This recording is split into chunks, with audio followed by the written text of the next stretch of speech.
بسم اللہ الرحمن الرحیم۔ السلام علیکم۔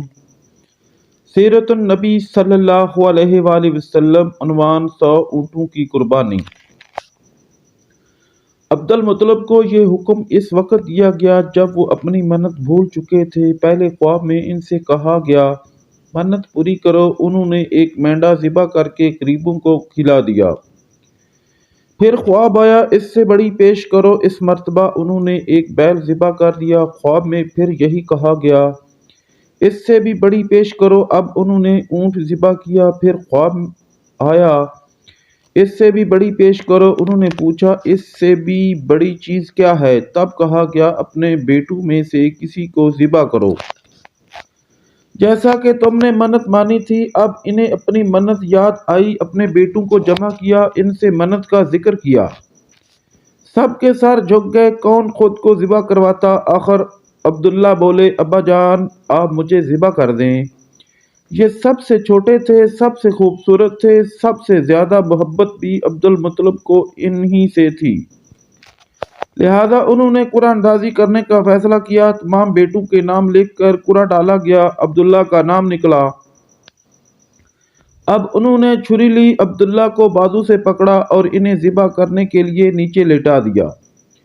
یوں ہی باپ نے بیٹے کو لٹایا، عباس سے ضبط نہ ہو سکا، فوراً آگے بڑھے اور بھائی کو کھینچ لیا۔ اس وقت یہ خود بھی چھوٹے سے تھے۔ ادھر باپ نے عبداللہ کو کھینچا۔ اس کھینچا تانی میں عبداللہ کے چہرے پر خراشیں بھی آئیں۔ ان خراشوں کے نشانات مرتے دم تک باقی رہے۔ اسی دوران بنو مخزوم کے لوگ آ گئے۔ انہوں نے کہا آپ اس طرح بیٹے کو ذبح نہ کریں، اس کی ماں کی زندگی خراب ہو جائے گی۔ اپنے رب کو راضی کرنے کے لیے بیٹے کا فدیہ دے دیں۔ اب سوال یہ تھا کہ فدیہ کیا دیا جائے۔ اس کی ترکیب یہ بتائی گئی کہ کاغذ کے ایک کاغذ پر 10 اونٹ لکھے جائیں، دوسرے پر عبداللہ کا نام لکھا جائے۔ اگر 10 اونٹ والی پرچی نکلے تو 10 اونٹ قربان کر دیے جائیں، اگر عبداللہ والی پرچی نکلے تو 10 اونٹ کا اضافہ کر دیا جائے۔ پھر 20 اونٹ والی پرچی اور عبداللہ والی پرچی ڈالی جائے۔ اگر 20 اونٹ والی پرچی نکلے تو 20 اونٹ قربان کر دی جائیں، ورنہ 10 اونٹ اور بڑھا دیے جائیں۔ اس طرح 10-10 کر کے اونٹ بڑھاتے جائیں۔ عبد المطلب نے ایسا ہی کیا، 10-10 اونٹ بڑھاتے چلے گئے۔ ہر بار عبداللہ کا نام نکلتا چلا گیا، یہاں تک اونٹوں کی تعداد 100 تک پہنچ گئی۔ تب کہیں جا کر اونٹوں والی پرچی نکلی۔ اس طرح ان کی جان کے بدلے 100 اونٹ قربان کیے گئے۔ عبد المطلب کو اب پورا اطمینان ہو گیا کہ اللہ تعالیٰ نے عبداللہ کے بدلہ 100 اونٹوں کی قربانی منظور کر لی ہے۔ انہوں نے کعبے کے پاس 100 اونٹ قربان کیے اور کسی کو کھانے سے نہ روکا۔ سب انسانوں، جانوروں اور پرندوں نے ان کو کھایا۔ امام ظاہری کہتے ہیں کہ عبد المطلب پہلے آدمی ہے جنہوں نے آدمی کی جان کی قیمت 100 اونٹ دینے کا طریقہ شروع کیا۔ اس سے پہلے 10 اونٹ دیے جاتے تھے۔ اس کے بعد یہ طریقہ سارے عرب میں جاری ہو گیا، گویا قانون بن گیا کہ آدمی کا فدیہ 100 اونٹ ہے۔ نبی کریم صلی اللہ علیہ وآلہ وسلم کے سامنے جب یہ ذکر آیا تو آپ نے اس فدیہ کی تصدیق فرمائی، یعنی فرمایا کہ یہ درست ہے۔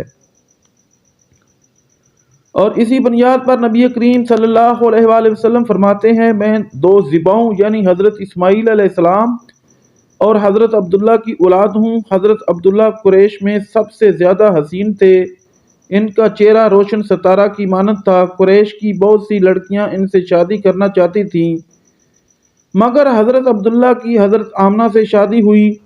حضرت آمنہ وہب بن عبد المناف بن زہرہ کی بیٹی تھیں۔ شادی کے وقت حضرت عبداللہ کی عمر 18 سال تھی۔ یہ شادی کے لیے اپنے والد کے ساتھ جا رہے تھے۔ رستے میں ایک عورت کعبہ کے پاس بیٹھی نظر آئی۔ یہ عورت ورقہ بن نوفل کی بہن تھی۔ ورقہ بن نوفل قریش کے ایک بڑے عالم تھے۔ ورقہ بن نوفل سے ان کی بہن نے سن رکھا تھا کہ وقت کے آخری نبی کا ظہور ہونے والا ہے، اور ان کی نشانیوں میں سے ایک نشانی یہ ہوگی کہ ان کے والد کے چہرے میں نبوت کا نور چمکتا ہوگا۔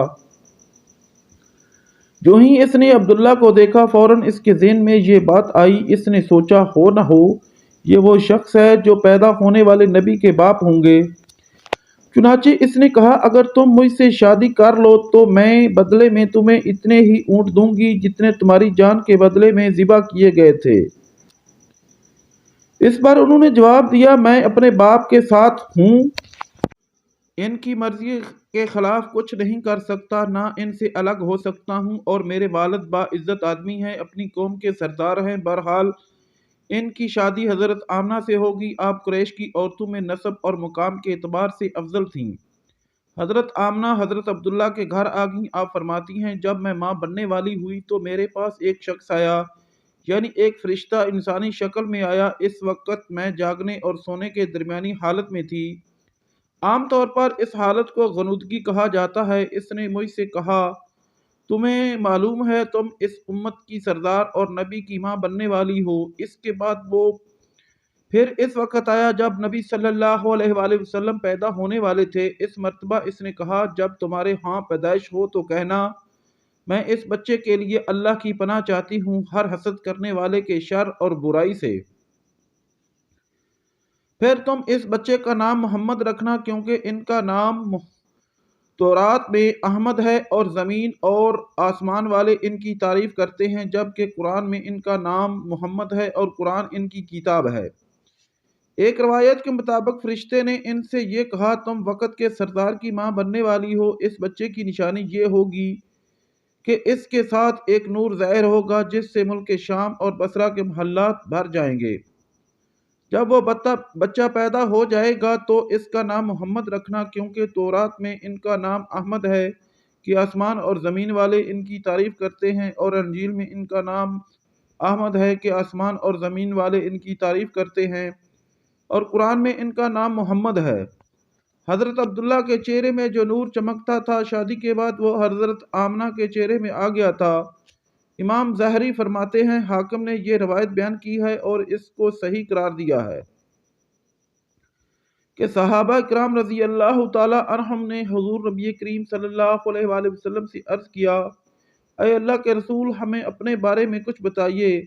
आप सल्लल्लाहु अलैहि वसल्लम ने इरशाद फरमाया, मैं अपने बाप इब्राहीम अलैहिस्सलाम की दुआ हूँ, अपने भाई ईसा अलैहिस्सलाम की बिशारत हूँ और खुशखबरी हूँ। जब मैं अपनी वालदा के शिकम में आया तो उन्होंने देखा गोया इनसे एक नूर ज़ाहिर हुआ है, जिससे मुल्क शाम में बसरा के महल्लात रोशन हो गए। हज़रत आमना ने हज़रत हलीमा सादिया से फरमाया था, मेरे इस बच्चे की शान निराली है, ये मेरे पेट में थे तो मुझे कोई बोझ और थकन महसूस नहीं हुई।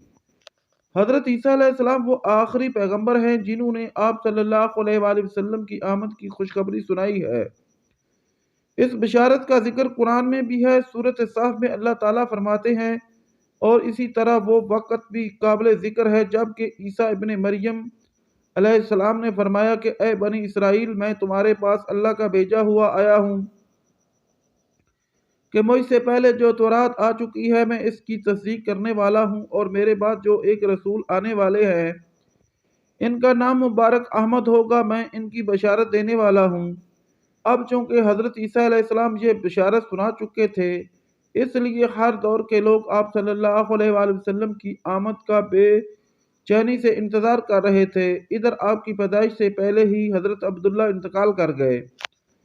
साबका कुतुब में आपकी नबूवत की एक अलामत ये भी बताई गई है कि आपके वालिद का इंतकाल आपकी वलादत से पहले हो जाएगा। हज़रत अब्दुल्ला एक तिजारती काफ़िले के साथ तिजारत के लिए गए थे।